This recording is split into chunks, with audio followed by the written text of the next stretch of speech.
It's that time. What time is it? Well, you know what time it is. Come on. It's Wednesday at 7 o'clock. It's time for the Council Roundup. Springfield's Morning News. I'm Greg Bishop on 92.7 WMAY, Springfield's News and Talk. And the Council Roundup is brought to you each and every Wednesday by Head West Subs. When you want a great sub, you've got to Head West. Their downtown location open for lunch. And they're also open for lunch on Saturdays. Don't forget about delivery. Head West Subs. All right, let's get on into it. Last night's Springfield City Council meeting, thought it was going to be a long one, but it ended up being actually about an hour and a half. Not too bad. Let's go ahead and get on into it as you've got the City Council chambers ready to tackle business, including zoning. When I heard zoning was on the docket, I thought, oh boy, this is going to be a long one. But they talked about a couple of those light-up signs. You know these signs that flash, hey, we're open these hours, or there's an American flag kind of waving and whatnot.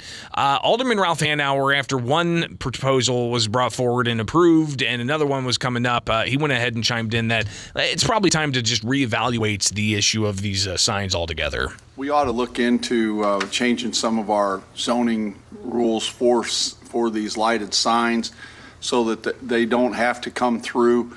We've had a lot of, I can't think of one that's been stopped, and I haven't had any complaints about any. So I just think we kind of need to look and see what other cities are doing, so that we can maybe get up to, the current century, and maybe it'll save a lot of people some work. So I'd like to see that happen here in the future. So, yeah, maybe instead of having the zoning have to push these through all the time, maybe have some changes to where they don't have to do as much work. That'll be interesting to see if that ultimately plays out that way. Alderman McMiniman opposed to these types of signs. This is close to another high-traffic accident area at the corner of Chatham Road and Wabash. And so I'm going to stick with my historical voting pattern and not be a yes vote on this.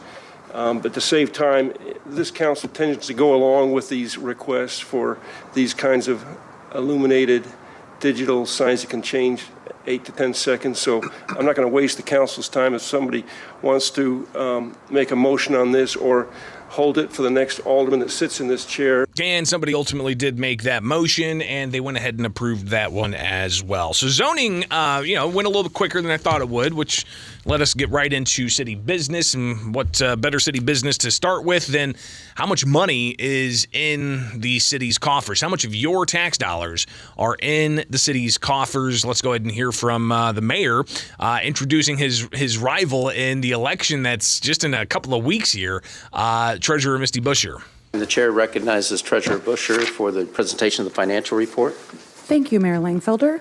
The corporate fund had a beginning balance in the month of February of $64,164,513. We took in total receipts of $17,701,131. We had total disbursements in the month of February of $11,433,370, which left the corporate fund with an ending balance of $70,432,274. Of that ending balance, the ARPA fund balance remaining, Mayor Langfelder, is $22,151,813. This concludes my report, Mayor Langfelder.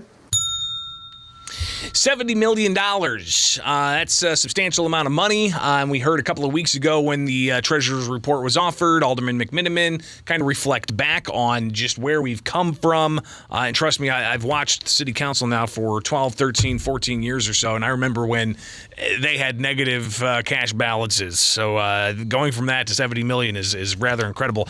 But McMiniman, he went a little bit deeper in his kind of review of what happened. Here he is laying out some of his thoughts. April of 2010, we had a negative $10 million cash balance. So how did we pay our bills back then? Well, we had lines of credit with our local banks to make payroll and that kind of thing. So it just shows where we've come from and where we are now and how bad it used to be. So we're in a good position now.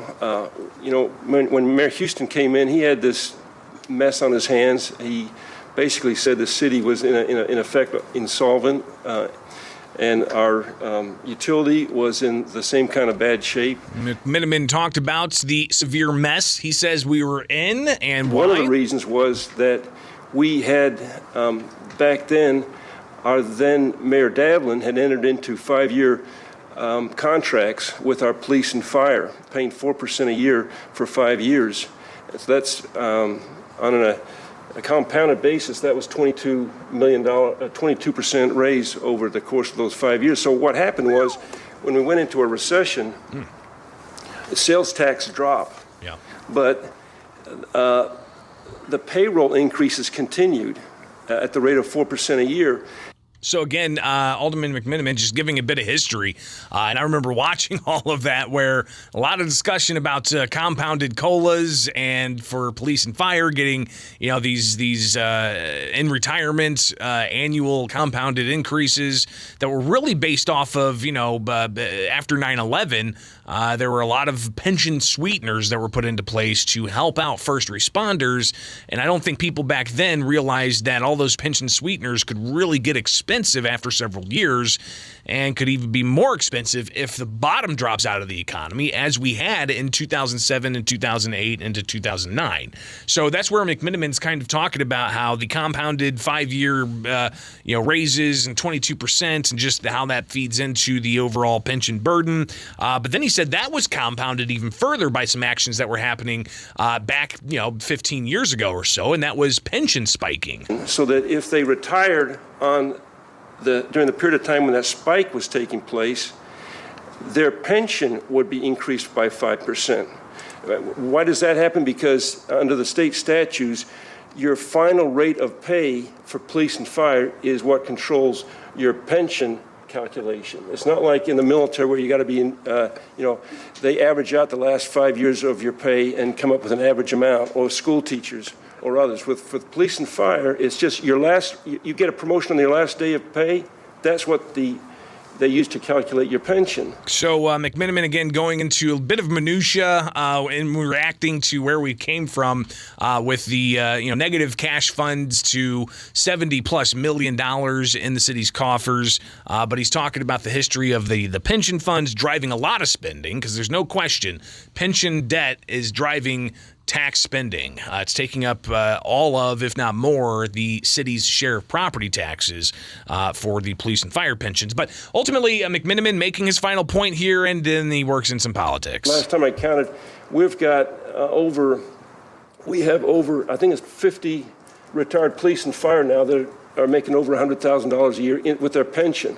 And interestingly enough, the very first of the police and fire individuals that retired from city government to get over the $100,000 mark was former police chief Caldwell. And he was working for, some of you that have been reading the SJR forever remember this.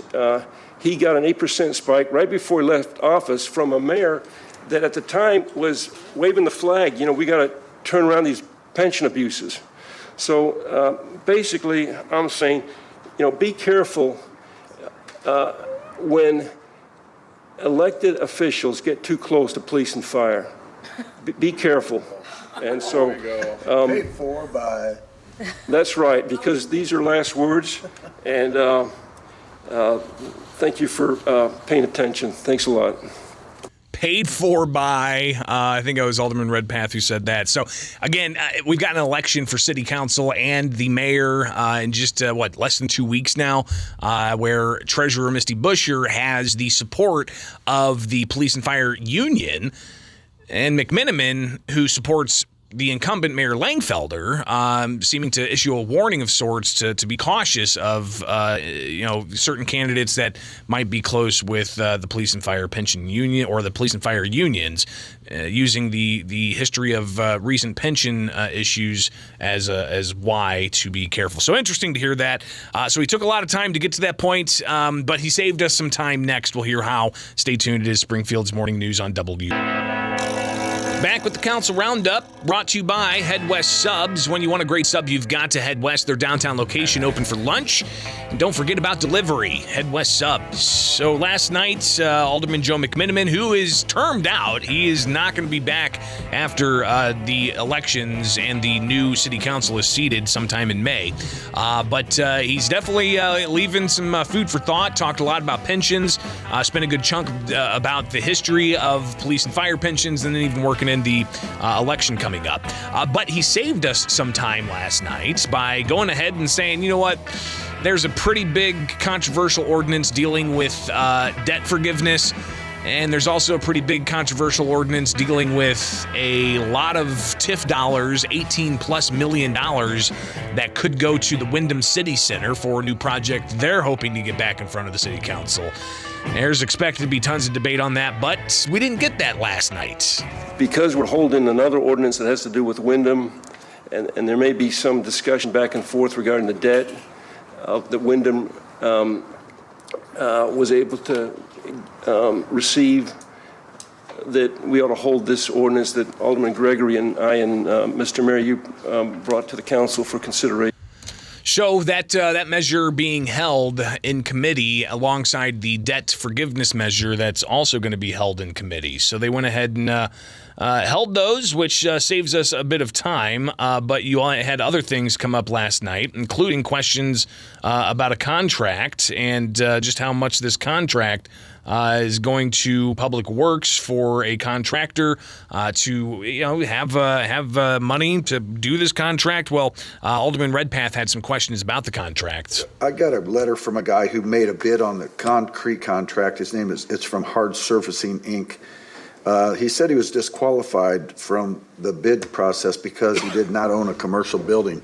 Is that part of the requirements to be able to bid? And this deals with the local preference, and that local preference does have some particulars. What's considered local preference? An official plus the Corporation Counsel, Jim Zirkle, kind of makes some clear policy statements about what the city's ordinance says about that local preference. That is not a commercial address, that's a residential address.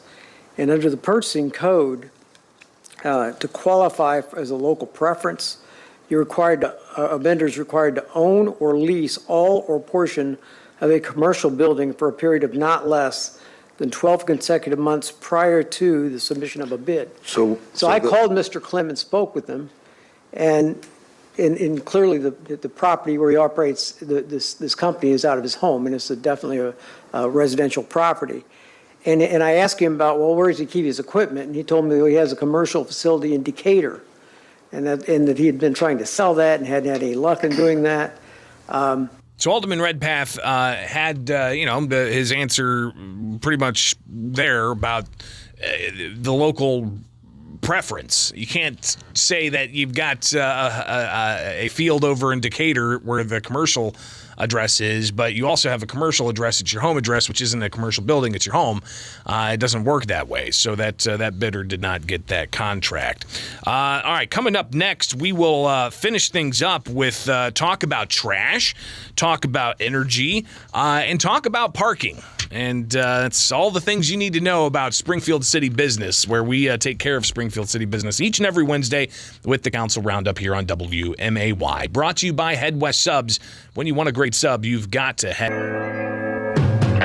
And we're back. It's Council Roundup, brought to you by Head West Subs. When you want a great sub, you've got to head west. Their downtown location open for lunch, and they are open for lunch on Saturdays. Don't forget about delivery. Head West Subs. So last night's Springfield City Council meeting, a lot of time shaved off as they held the ordinances dealing with debt and also the ordinance dealing with $18 million in TIF money for the Wyndham City Center. But they did have time for some trash talk. And we'll start off here with the ordinance being announced by the mayor, talking about the trash. For the purchase of trash and recycling receptacles for downtown's beautification in an amount not to exceed $150,552. So if you remember several weeks ago, we had a lot of debate, a lot of trash talk happening. One alderman had some problems with how much each individual trash can was going to cost. Alderman Ralph Hanauer now looking back on that, and hey, looks like we saved some money. First of all, I want to thank everybody for allowing me to vent the last time when we were talking about $2,500 garbage cans. It seems like we've got them down a little bit. I was just going to ask what the total cost per can was. Off the $24.99. Yeah, $1,107. Good job, Nate. We saved half. Good job, Nate. Saved half. Are they the same size? They're approximately the same size, and it's a similar company that's been utilized and is recommended as an alternative, similar to the cans that we have at this time. I think that the citizens will enjoy those cans just as much as they would of the 2,400. Thank you. 1,700. Yeah, still it wasn't 2,400. It was 1,700, or was it 24.99 per can? So yeah, it looks like they are going to move forward with this, but not without Alderman Williams raising some questions about priorities, and he lays out why he's not going to support this particular ordinance to spend, $100,000+ on trash cans in downtown Springfield. This council voted against broadband, which is very important for my ward and my community. But we want to buy trash cans. This council voted against a summer youth program to employ these summer youth to cut these lots, to maintain these yards and lots and do things like this. But we want to buy garbage cans. I'm for the beautification of downtown. Actually, I don't think downtown is in that bad of a shape. It's not like we don't have any garbage cans.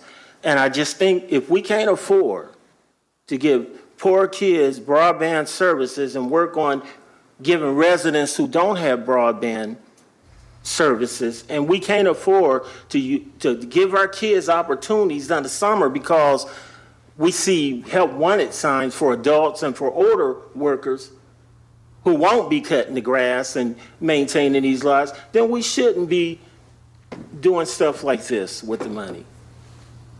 Because we have garbage cans. So I'll be voting a no on this. Thank you. So that's Alderman Roy Williams. He expressed his concerns there about priorities, and you had Alderman Sean Gregory also share some thoughts about what exactly, he agrees with Alderman Williams. He supports the idea of beautifying downtown and the importance of downtown, but he agrees with Alderman Williams. These are pressing issues in our community, and we have to stand firm in these choices, so I have to vote no against this. And Alderman McMiniman, he's chiming in on the importance of having the beautification in downtown Springfield and trying to address some of the concerns raised by Alderman Gregory and Alderman Williams. I've seen the existing cans in heavy winds. They're lying flat on the ground, garbage coming out of them. And so I think one of the goals with this upgrade of our trash cans is to add some weight to those cans so that they can't blow in the heavy winds. He also goes on to talk about the importance of downtown and beautification.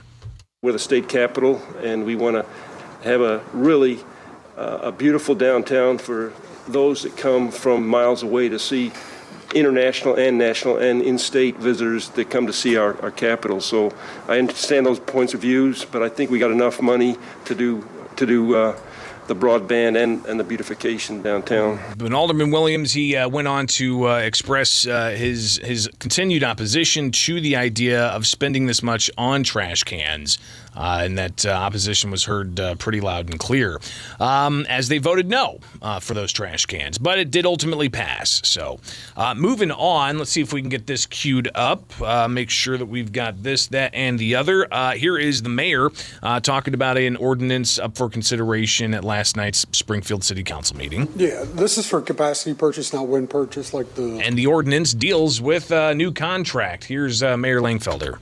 Of all available MISO accredited capacity for 5 years, an amount not to exceed $12,771,360 for the Office of Public Utilities. So this ordinance is a power contract, and they had an official there from the utility to kind of give a little bit more of an idea. Yeah, this is for capacity purchase, not wind purchase like the wind power contract we had before. There is no out clause in this contract. What it is, it's a 5-year guaranteed, 6 years optional. So some of you may remember when back in the day they did have a multi-year wind power contract, and there were concerns that this is similar to that and we're going to be stuck in that, which was, some argue, not beneficial at all to the city of Springfield. But the difference here is this is a capacity contract, so it's not necessarily, we'll just let others explain it, including the Corporation Council last night at the Springfield City Council meeting. Hanauer is exactly correct. This is a judgment call because what you're really doing is buying price certainty, because it could drop, but if it goes up $2 or $3 or $4, because we're forced to buy it, we are forced to buy it, then you might have a scenario where instead of 14 million over 6 years, it might be 20 million. So what you're buying in this whole situation is price certainty. So a little bit of kind of, easy way to understand what exactly this contract does. It's about price certainty. Here's Alderman Ralph Hanauer reacting. But if we need the power and they're not spinning, they're not generating, what happens? Yeah, if they're not generating, that is completely independent. A different It's deal. completely independent. Okay. It's two separate entities of Thank you. energy versus capacity. Right. Gotcha. So Alderman Redpath, he also wants to chime in about the importance of this contract. I've always been against any contract that goes 5 years. It's always a gamble. But in this circumstance, our whole way about doing business with the utilities changed since we have one coal plant now. This contract here, and I agree, is a good option for us. It's going to keep our price, and certainty is exactly the right word. It gives us the opportunity to make sure that we do. It's no different than how we negotiate our coal contracts. And if you remember, one of the most historical things that we did under this council and the previous council and this council was lock in that coal price as low as we possibly can. This is what we're doing here. So I would encourage the council to support this. I think it's the right move. So the Ward 1 Alderman saying that he supports this move to have this particular contract in place, even though it's a long-term contract. Some of the other measures that were brought forward dealt with the fire department getting some new equipment and a variety of other things. But we do have a kind of a funny moment here where the Ward 7 Alderman well, before we get to that, Joe McMiniman, he revisits the issue of Horace Mann and them getting $600,000 in TIF money to tear down some historic buildings, he says, that could lead to a lawsuit. We got incorrect information from Horace Mann the first night they came. They said it wasn't within the historic district. We know about that. They said it was not a contributing structure. They were wrong about that. And then the third thing they said to us was there's no viable alternative, basically. But basically, actually what we heard after we denied the request for reconsideration, we did hear a viable alternative from them. And if you remember, this whole situation got started when the legal question was, under the laws of the state of Illinois, are we allowed to spend TIF money to demolish a historic structure? And the answer is no, if there's a viable alternative. And that night we did hear a viable alternative, in my opinion. And so I don't know if we're going to have a lawsuit on our hands or not. Well, we'll watch that closely to see if indeed there is a potential lawsuit that the city of Springfield will have to go into executive session to discuss, and then we'll have to wait a couple of years to get that executive session audio out, so we'll see what happens there. And then finally, Alderman McMiniman with a bit of a funny moment here. I'm not going to take offense that Chuck Redpath likes to walk out when I begin talking. It's not against the Irish, right? Hey, I got a 66-year-old prostate, buddy. I got to go all the time. That's what I mean. TMI. All right. We know what's going on. Big things for a half second, you guys.